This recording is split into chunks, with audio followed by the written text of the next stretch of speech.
जी Arvind ji. Good morning everybody. Ma'am आवाज मेरी sound आ रही है? बिल्कुल आ रही है जी आवाज। ओके। हाँ। Good morning everybody, myself Arvind. तो आज का टॉपिक जो है वो है इंटरनल फैट पे, विसरल फैट पे। हमारी बॉडी में तीन तरह की फैट रहती हैं। तो हर एक फैट की जरूरत है और उसकी क्वांटिटी के हिसाब से जरूरत है। जैसे आज का टॉपिक है हमारा विसरल फैट पे। विसरल फैट जो हमारी बॉडी के अंदर 5 से 9 के बीच में रहती है। जिन्होंने अपना बॉडी स्कैन कराया हुआ है उनको तो पता होगा कि हमारी बॉडी फैट कितना है, इंटरनल फैट्स कितना है। जिनका अभी तक स्कैनर नहीं हुआ है तो उनको कैसे पता चल सकता है कि हमारा इंटरनल फैट्स बढ़ा हुआ है? तो उनको पता चलता है कि जैसे हम सीढ़ियाँ चढ़े, जो अगर हमारा 15-15 तक हमारा फैट चला जाता है, 5 से 9 तक सही रहता है, और 5 से 9 के ऊपर जब जाना शुरू हो जाता है तो हमारी बॉडी के आर्गन के ऊपर, जैसे हार्ट के ऊपर, आर्गन के ऊपर हमारा इंटरनल फैट्स जमा होना शुरू हो जाता है। और उसके साथ साथ हमारी अंतड़ियों में भी हमारा फैट्स, इंटरनल फैट्स जमा होना शुरू हो जाता है। तो जब हमारा फैट बढ़ना शुरू हो जाता है तो अब जब भी हम किसी सीढ़ियाँ चढ़ते हैं या थोड़ा फास्ट चलते हैं तो हमें सांस फूलना शुरू हो जाता है। तो अगर हमारा 15 तक है तो आप देखो कि हमारी सीढ़ियाँ चढ़ने में हमारा सांस फूलना शुरू हो जाएगा। अगर हम दौड़ेंगे फिर सांस फूलना शुरू हो जाएगा। अगर इससे ज़्यादा बढ़ना जब स्टार्ट हो जाता है तो हमें थोड़ा बहुत भी चलेंगे तो हमें सांस फूलना शुरू हो जाता है।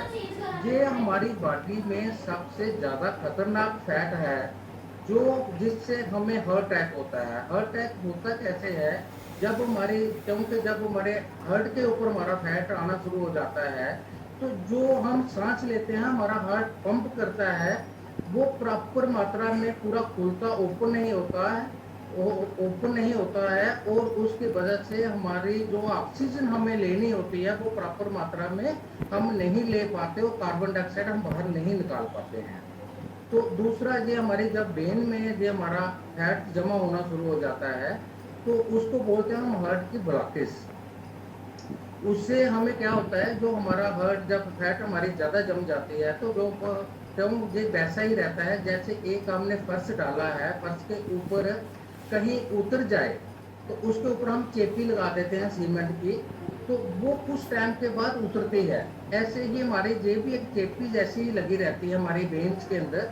जब ये थोड़ा सा उतरेगा तो उसमें हमें थोड़ा सांस लेने में दिक्कत आएगी कई बार, इसको जिसको हम फर्स्ट अटैक बोलते हैं। तो उसकी वजह से हमें कई बार थोड़ा सा सांस रुकी, थोड़ी देर के बाद ठीक हो गई, उसकी वजह से उसको हमें ज़्यादा पता नहीं लगता है।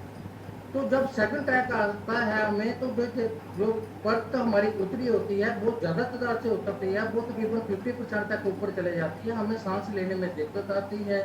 कई बार हमें उस पोजीशन में हमें हॉस्पिटल वगैरह डॉक्टर के पास हमें जाना पड़ता है। तो डॉक्टर के पास एक ही इसके लिए सोल्यूशन है, जहाँ तो वो कह देंगे जहाँ स्टंट डाल देते हैं, जहाँ फिर वो इंजियोग्राफी करते हैं, जिससे हमारा वो पार्ट जो है जो जहाँ उतरा हुआ फैट जमा था वो उसको निकालने की कोशिश की जाती है। तो फिर डॉक्टर के पास एक ही साधन है कि आप किसी तरीके से इंटरनल फैट्स वाली चीज़ें वो नहीं मत यूज करो। इंटरनल फैट्स बनता कैसे है? ये बनता है कि जो चीज़ें हम जैसे समोसा खाते हैं, पकौड़ा खाते हैं, बाहर से कोई भी पूरी खाते हैं, जो एक तेल बार बार जो यूज किया जाता है उसको पकाने में, उससे हमें विसरल फैट मिलता है, वो हमारी बॉडी के अंदर जमा होना शुरू हो जाता है। तो इसी साथ ऐसे ही हमारी बॉडी के, ऐसे हमारी बॉडी को जब अटैक आते हैं, जब थर्ड अटैक, बड़े सारे डॉक्टर भी बोल देते हैं, हमें भी कई लोग बताते हैं कि थर्ड अटैक जो हमारी बॉडी को आता है तो वो खतरनाक रहता है। कई बार आदमी उसमें बचता नहीं है क्योंकि वो उसकी जो लेयर है जो बॉडी के अंदर अंदर हमारी वेन्स के अंदर जो रहती है वो ज़्यादा तरह से खुलती है, वो ऊपर जुड़ जाती है जाके, तो हमारा सांस लेने में दिक्कत आना शुरू हो जाती है। सांस नहीं आता, जो आज या टाइम पे डॉक्टर के पास पहुंच जाते हैं तो उसकी वजह से हम वहाँ पे बाईपास सर्जरी या कुछ हो जाती है।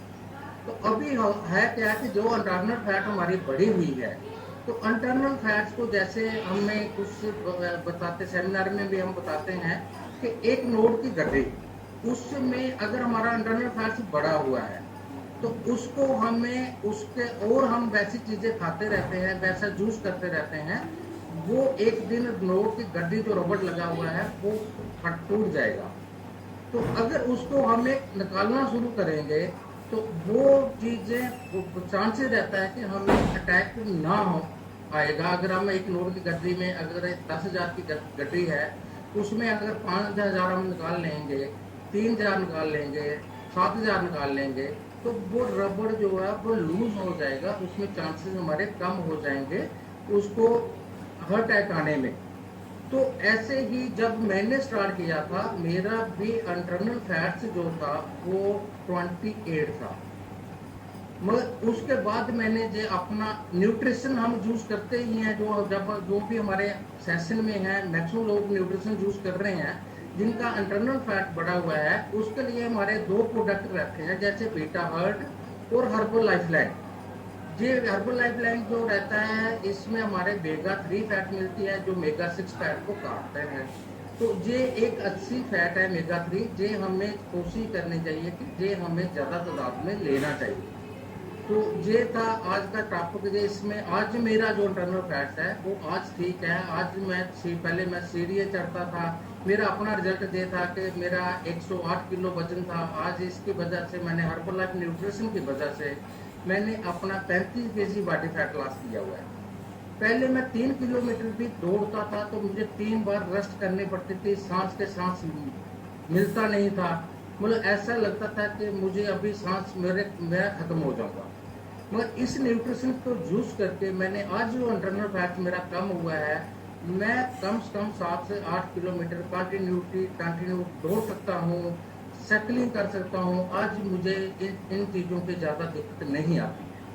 तो मैं थैंक यू करता हूँ इस न्यूट्रिशन का, इस हर्बल लाइफ का, अपने बैलेंस कोच का, जिनकी वजह से आज मैं हेल्दी एक्टिव लाइफस्टाइल जी रहा हूँ। आज ये मेरी ये न्यूट्रिशन आज मेरी पूरी फैमिली यूज करती है, मेरी मदर इन लॉ भी यूज करते हैं, मेरे घर की फैमिली सारी यूज करती है, और मेरे फ्रेंड सर्कल में जिन्होंने भी मुझे देखा वो भी इसको आज यूज करते हैं।